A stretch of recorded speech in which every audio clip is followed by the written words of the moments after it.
Why does it say, enter the gates with thanksgiving? Because if we're his sheep, and the sheep get sacrificed,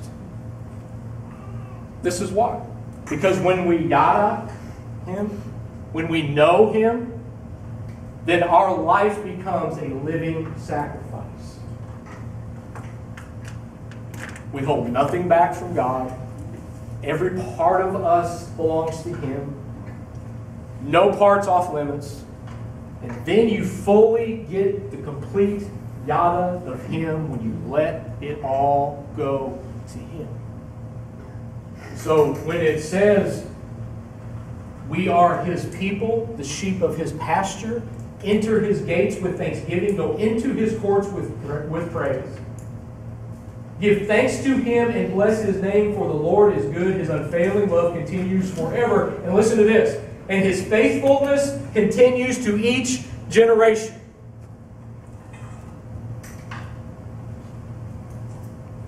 What does our generation right now see in you?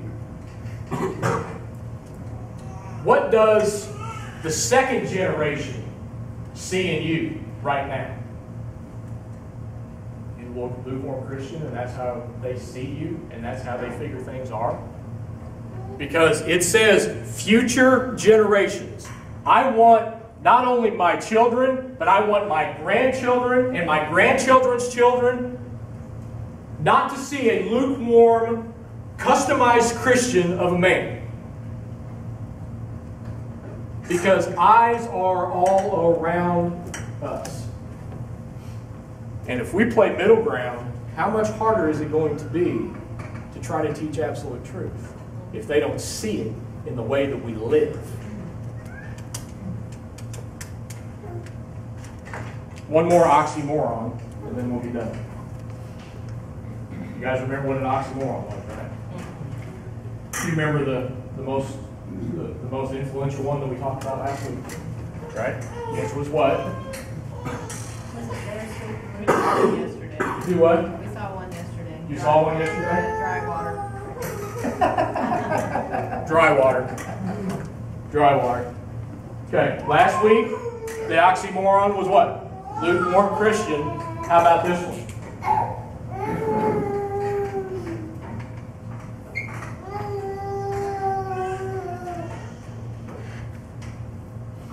Got it?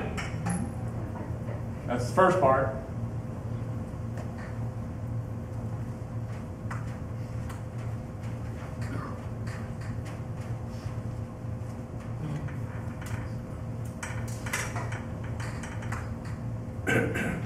Oxymoron, right?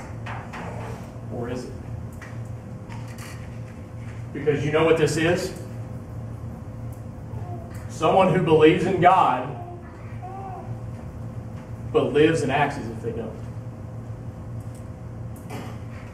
Someone who believes in God but lives and acts and speaks as if they don't. Well, that kind of sucks, because if you call me an atheist, I'm not happy with that. Well, what's your living look like? You know how you kill this? You know how you get rid of it? You enter his gates with thanksgiving. And you become to yada him. And that's how you slay this giant. Because, folks, I'm telling you, there is something unbelievable that is waiting for us.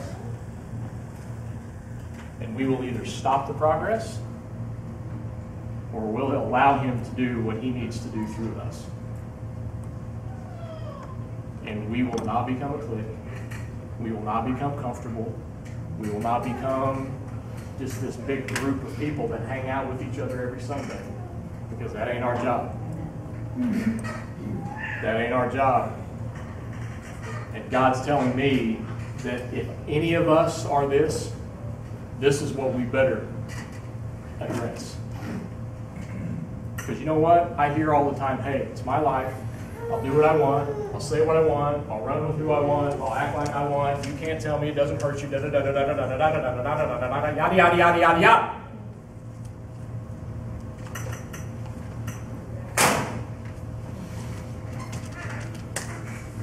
Because He wants more of you. And He has a plan for you. And He has something for you that, you know what? Just because you can't see it, don't mean you can't jump that wall.